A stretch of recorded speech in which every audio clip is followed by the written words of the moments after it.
Resistivity and conductivity. ये जो हमने अभी पढ़ा है रेजिस्टेंस, रेजिस्टेंस प्रॉपर्टी है। कैसी प्रॉपर्टी है कि रास अपने थ्रू चलने वाली करंट को ही ऑब्स्ट्रक्ट करता है। और ये जो ऑब्स्ट्रक्ट करने का बिहेवियर है, it depends on the material of conductor. किस मटेरियल का बना हुआ है, मतलब कॉपर का वायर है तो वो इलेक्ट्रिक करंट के रास्ते में कम रुकावट डालेगा, और ठीक उसी शेप का, उसी लेंथ का, सब कुछ वैसा ही आइडेंटिकल एल्युमिनियम वायर है तो ये ज्यादा ऑब्स्ट्रक्शन क्रिएट करेगा। ऑब्स्ट्रक्शन डिपेंड करता है मटेरियल पर, ऑब्स्ट्रक्शन डिपेंड करता है टेम्परेचर पर। जितना टेम्परेचर बढ़ाएंगे उतना ही ज्यादा ये ऑब्स्ट्रक्शन क्रिएट करेगा। अभी हम डिस्कस करने वाले हैं इसे। साथ ही डिपेंड करता है लेंथ और area of cross section, physical structure पर। फिजिकल स्ट्रक्चर पर डिपेंड करता है। रेजिस्टेंस इस कंडक्टर के फिजिकल स्ट्रक्चर पर डिपेंड करता है कि कितना लेंथ है, कितना इसका क्रॉस सेक्शनल एरिया है, प्लस शेप भी। शेप और लेंथ आ जाएगी, क्रॉस सेक्शनल एरिया आ जाएगा शेप में। लेकिन अब हम फाइंड करेंगे रेजिस्टिविटी। रेजिस्टिविटी क्या है? It is the property of material, not the conductor. ध्यान रखिएगा, कंडक्टर एक बॉडी, एक ऑब्जेक्ट है। कंडक्टर क्या है? एक ऑब्जेक्ट है। ये वायर है, ये कंडक्टर है। लेकिन ये वायर बना किस चीज का? ये वायर बना हुआ है कॉपर का। Copper is material, copper is material. और ये वायर, ये तार, it is a conductor, it is a physical body. Copper is not a physical body, it is a material. Copper का बना हुआ तार है तो ये फिजिकल बॉडी है। रेजिस्टेंस डिपेंड करता है इस फिजिकल बॉडी के स्ट्रक्चर पर। लेकिन रेजिस्टेंस डिपेंड करता है किस पर? इसके मटेरियल पर, मतलब कॉपर का बना हुआ है या एल्युमिनियम का बना हुआ है, किस चीज का बना हुआ है। तो अब हम फाइंड करेंगे प्रॉपर्टी जो मटेरियल की प्रॉपर्टी है, क्योंकि इसका रेजिस्टेंस मटेरियल पर डिपेंड कर रहा है। तो रेजिस्टेंस बनाने में, रेजिस्टेंस ऑफर करने में कहीं ना कहीं मटेरियल का रोल है।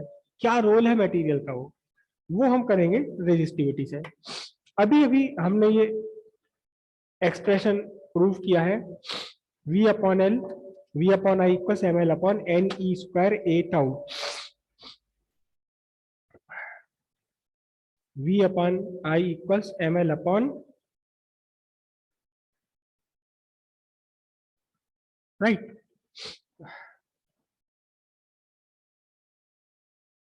Bye Ohm's law. V by I क्या होता है? Resistance R। तो ये जो पूरा का पूरा, जिसे हमने अभी अभी कांस्टेंट कहा था, ये पूरा का पूरा ही किसे रिप्रेजेंट करता है? रेजिस्टेंस को रिप्रेजेंट करता है। तो R इक्वल्स क्या है? ml upon N E square A tau. यहां से दो फिजिकल क्वांटिटीज हम अलग निकाल रहे हैं, m upon N E square tau L by A. L और ए क्या है? ये एल और ए रिप्रेजेंट करते हैं डायमेंशंस, डायमेंशंस ऑफ कंडक्टर। यहां कोई कंडक्टर की डायमेंशन, मतलब कंडक्ट डायमेंशन का मतलब वो एमएलटी वाली डायमेंशन नहीं। जैसे ये पेन है तो इस पेन की लेंथ एक डायमेंशन है इसकी। अब इस पार्ट को अगर आप देखने लगे, इस पार्ट को अगर आप देखें तो mass of free electron constant है, N number of free electrons constant है गिवन टेम्परेचर के लिए, गिवन मटेरियल के लिए। ये भी constant, relaxation time at the given temperature. तो आपको क्या पता लगा? m upon N E square tau, ये भी अपने आप में क्या है? कांस्टेंट है। भले ही इसमें एल और हम ए हमने अलग निकाल दिया हो, ये सब कांस्टेंट है। इस कांस्टेंट को एक नया रिप्रेजेंटेशन मिला जिसे कहते हैं रो, बोला जाता है इसको रो। और ये रो क्या है? ये रो रिप्रेजेंट करता है, रो रिप्रेजेंट करता है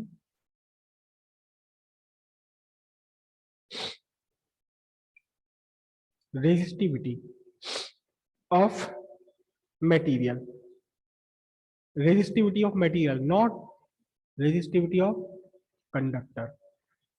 यहां आप देखें कि इस रो में कंडक्टर की लेंथ और क्रॉस सेक्शनल एरिया यानी कंडक्टर की शेप, साइज कुछ भी नहीं है, यहां कुछ भी नहीं है, लेकिन कंडक्टर का मटेरियल यहां इन्वॉल्व है। क्यों? क्योंकि नंबर ऑफ फ्री इलेक्ट्रॉन्स किस पर डिपेंड करेंगे? मटेरियल पर डिपेंड करेंगे। तो ये जो कुछ भी कांस्टेंट है, it is independent of shape and size of conductor.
ये कई दिन से होने को फिर रहा था, मैंने इसे रोका हुआ था जबरदस्ती।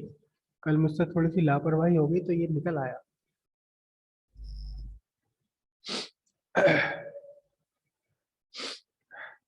कल मैं बहुत देर, करीब आधा पौन घंटा धूप में रहा। मुझे जाना था, पैदल जाना था कहीं, और उसी टाइम से लग रहा था कि अब छींकें शुरू होने वाली है। गर्मी, गर्मी है ये और कुछ नहीं है।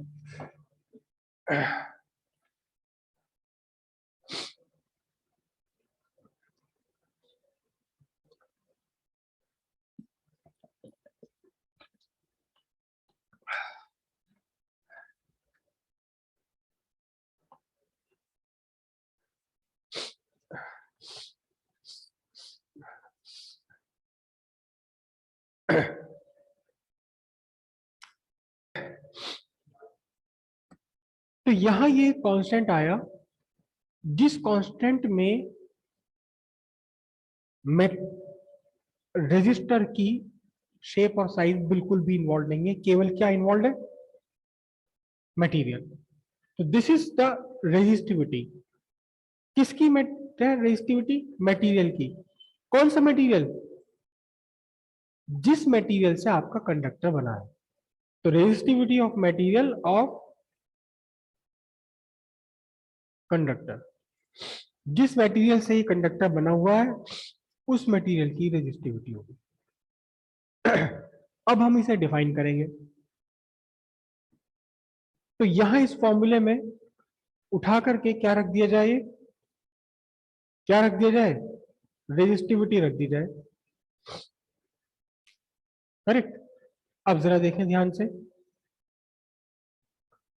If length of conductor equals 1 metre and area of conductor, area of cross section of conductor 1 square metre, then rho equals are.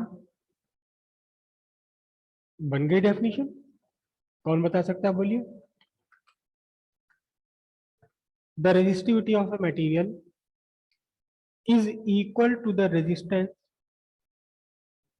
of conductor having length 1 meter and area of cross section 1 square meter made up of the material.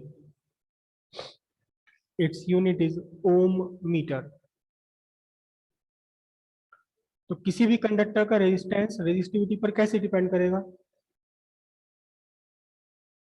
किसी भी conductor का resistance उसकी resistivity पर, material की resistivity पर कैसे depend करेगा? Directly proportional. Larger the resistivity, larger is the resistance offered by conductor,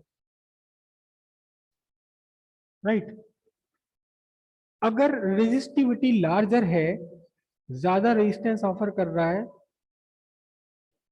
इसका मतलब करंट के रास्ते में ऑब्स्ट्रक्शन ज्यादा क्रिएट कर रहा है, करंट को आसानी से चलने नहीं दे रहा। अगर लार्जर रेजिस्टिविटी है, लार्जर रेजिस्टेंस होगा, मतलब करंट को कंडक्ट नहीं होने दे रहा। तो रेजिस्टिविटी का रेसिप्रोकल क्या होगा? कंडक्टिविटी। जितनी ज्यादा रेजिस्टिविटी उतना ही कम कंडक्टिविटी। तो हेडिंग डाल दीजिए conductivity. The reciprocal of electrical resistivity of a material is called its conductivity. Its unit is ohm -1, meter -1, ohm inverse, metre inverse. इसे हम रिप्रेजेंट करते हैं किससे? सिग्मा। सिग्मा क्या है? ये कंडक्टिविटी। तो सिग्मा इक्वल्स 1/ρ। तो इसकी यूनिट क्या लिखेंगे हम? Ohm -1, metre -1। करंट डेंसिटी,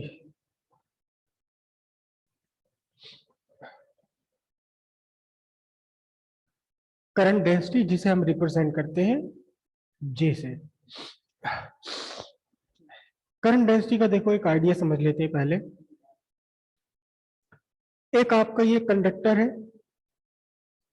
इस कंडक्टर में करंट का फ्लो हो रहा है 10 एम्पियर।